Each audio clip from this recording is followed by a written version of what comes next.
I want to take a little bit of time to talk to you about my favorite place to fish. It's where I grew up fishing on the Coosa River. It's Neely Henry Lake. It's the second lake down in the Coosa River chain. It's got a really special place in my heart. I got to go fishing there as a kid with my granddad and my dad. They would take me, spent a lot of time on this body of water. Made a lot of money there growing up, and actually just won my first Bassmaster Elite Series tournament there in 2021. So it's obviously always going to hold a special place in my heart for sure. It's got a lot of bass in it, a lot of fish to catch. It actually has spotted bass and largemouth in it. To start out with, I would say if I'm in a tournament situation, I'm going to try and target the largemouth because I feel like they're just on an average bigger.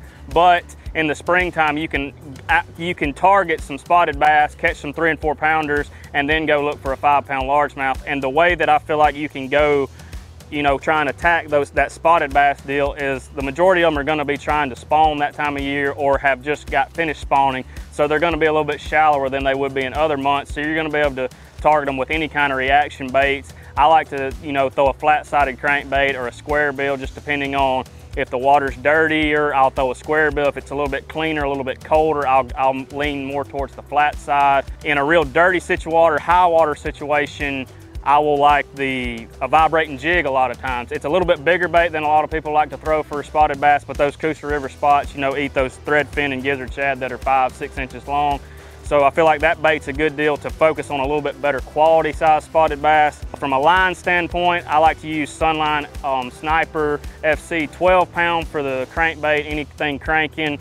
18-pound a lot of time for the vibrating jig, just because I like to put in a little bit more gnarlier places. To flip 180 degrees, if I was gonna, let's say I caught a good limit of spotted bass or something in a tournament and I wanna go try and focus on catching a kicker, that's when I'm gonna switch gears and focus on largemouth. Majority of the time, the same as a spotted bass, springtime, everybody knows they're gonna be spawning, and they get very territorial, those big, the largemouth do, and that would be the females or the bigger largemouth. So that's the ones I'm going to be trying to focus on, and kind of just trying to get reaction bites from is how I've had most success catching the bigger ones that time of year. Technique I'm going to use 99% of the time is swimming a jig. The famous Alabama shake is what really helped me win that Elite in 2021.